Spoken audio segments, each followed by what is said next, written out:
So my name is Dhruv Bhatt. I'm a music composer and a producer. I want to become Gujarat's first pop star. And I started my journey 3 years ago by doing beatboxing.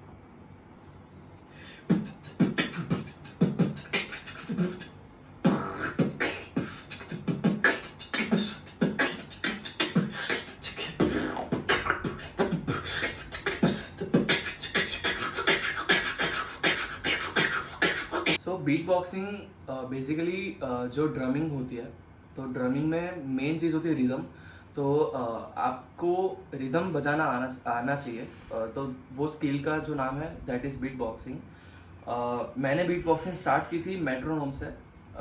Metronome पे आप कोई भी time लगा सकते हो. Basically metronome का क्या काम होता है, एक टाइम सिग्नेचर्स होती है. टाइम सिग्नेचर्स बहुत सारे टाइप की हो सकती है. 4x4 होती है, 8x4 होती है, 16 होती है. ऐसी बहुत सारी अलग अलग टाइम सिग्नेचर्स होती है. तो उसके अकॉर्डिंग आप कोई भी टाइम सेट कर सकते हो and you will have to start. तो बेसिकली ये साउंड होगा. इसके साथ if you are playing drums तो आपको दिमाग में क्या आएगा कि किक आएगी, एक स्नैर आएगा, राइट. तो आपको वो साउंड मुंह से प्रोड्यूस करना है. तो how that will sound is,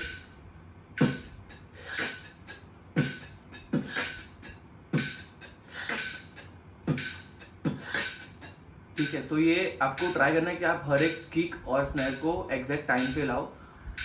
तो वो जो प्रैक्टिस होती है उससे आपका बीट बॉक्सिंग जो है उसका आपका लेवल बहुत इंक्रीज हो जाता है.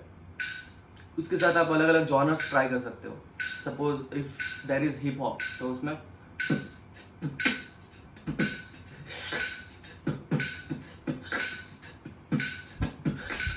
तो ये हिप हॉप हो गया. अभी आप अलग अलग जॉनर्स इस पे ट्राई कर सकते हो, जो भी आपको अच्छा लगता हो और जो भी टाइम पे आपको कंफर्टेबल हो. So that's all I did in my initial stage. So beat boxing में टंग जो होती है वो बहुत इंपॉर्टेंट रोल प्ले करती है. आप उसको कौन से एंगल पे कैसे आप इनहेल करते हो या फिर एक्सहेल करते हो, उससे अलग साउंड प्रोड्यूस होता है. सो सपोज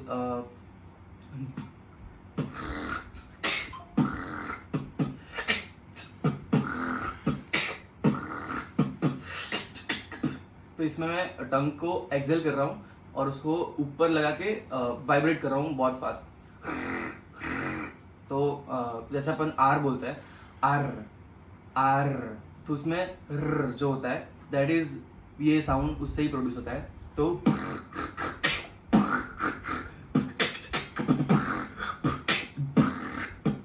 ठीक है. अब एक बहुत ही वियर्ड साउंड है बट वो बहुत ज़्यादा प्रैक्टिस करने के बाद आप अचीव कर सकते हो. ठीक है. तो इसमें एग्जैक्टली तो मैं एक्सप्लेन नहीं कर सकता बट मैं इनहेल कर रहा हूँ, टंग को एकदम साइड में ले जा रहा हूँ और वहाँ पे राइट साइड से मैं वाइब्रेट कर रहा हूँ. तो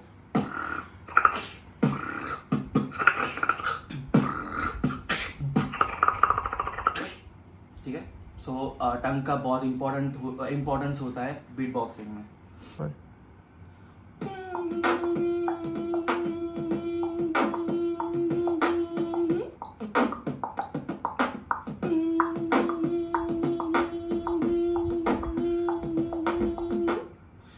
सो इसमें मैं थ्रोट का यूज़ कर रहा हूँ. हमिंग जो बोलते हैं फॉलसेटो में.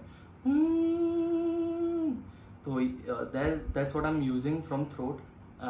और जो बीट बॉक्सिंग हो रहा है वो पूरा माउथ से हो रहा है. सो आप वो दोनों साइमल्टेनियसली एक साथ पैरेलल में कर सकते हो. सो बीट बॉक्सिंग में और सिंगिंग में दोनों में ब्रेथ कंट्रोल जो होता है वो बहुत इंपॉर्टेंट होता है. बिकॉज आपको ब्रीदिंग भी करना है and at the same time आपको रिदम भी कंटिन्यूस चालू रखना है. So breath control is very important. Suppose मैं अगर इसका एग्जांपल दूँ तो मैं एक बीट बजाता हूँ और उसमें मैं एक्सप्लेन करूँगा कि मैं सांस कब ले रहा हूँ.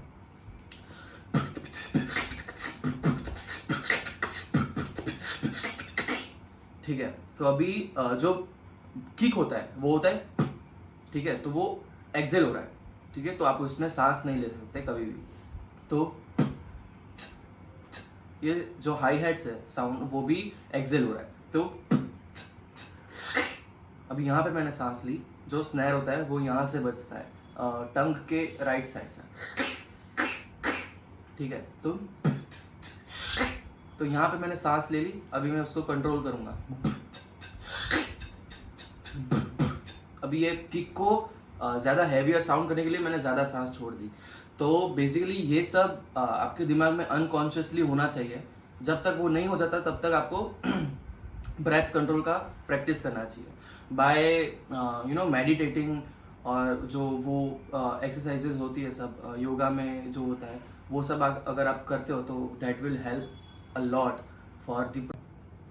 तो वो कंट्रोल आप जो कर लोगे देने से पहले, तो यहाँ पे क्रिएट, यहाँ पे पूरा प्रेशर बन गया माउथ के अंदर।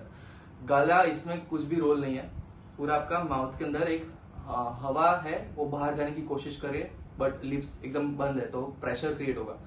तो वो जो प्रेशर क्रिएट होता है उसको आपको तुरंत रिलीज करना है, ठीक है। ठीक है, तो जैसे आप लेटर बी जो है उसका आप इमेजिन कर सकते हो बीट बॉक्सिंग करते वक्त या फिर किक का साउंड प्रोड्यूस करने वक्त। ए, ठीक है, ए जो है मैं सिर्फ मतलब गाली देने वाला एग्जांपल दे रहा हूँ। तो ठीक है, तो गला इसमें कुछ भी रोल प्ले नहीं करता। इट्स जस्ट के लंग्स जो होते हैं वहां से हवा जो आती है वो यहाँ पे स्टोर होती है, उसको आप जाने नहीं देते। इसके अंदर वो स्टोर होता है और उसको आप तुरंत विद इन अ सेकेंड आप उसको रिलीज करते हो। तो जैसे जैसे आप उसको प्रैक्टिस करोगे तो आप उसको मतलब अनकॉन्शियसली वो प्रोसेस जो होता है उसको आप कर सकोगे। और उसमें आप ज्यादा फोर्स लाने के लिए पूरा पेट से आप उसको हवा को जोर से रिलीज कर सकते हो।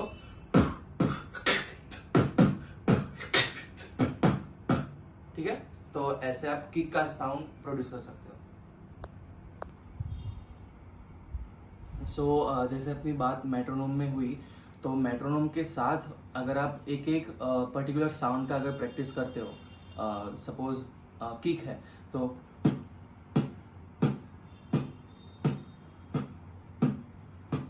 इसका आपको प्रैक्टिस करना है।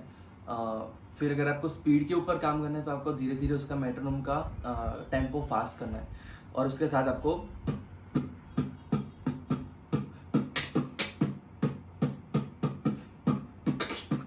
ठीक है। तो ये बात हुई किक की। तो अगर आपको दूसरा कोई साउंड है, सपोज किक के बदले स्नैर है, तो आप स्नैर का भी प्रैक्टिस कर सकते हो इन डिफरेंट टाइम्स।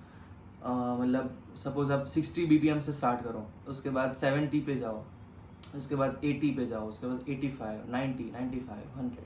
तो ऐसे करके आपका जो मसल्स, यहाँ के जो मसल्स है वो स्ट्रांग हो जाएंगे, and then you will finally be able to start beat boxing. ठीक है, जो ओरिजिनल जो बीट बॉक्सिंग होती है वो तब आप स्टार्ट कर सकते हो।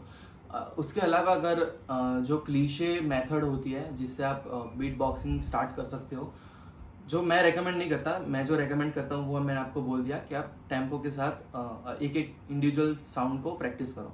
बट जो क्लीशे मेथड है that is boots and cats, सबको पता ही है।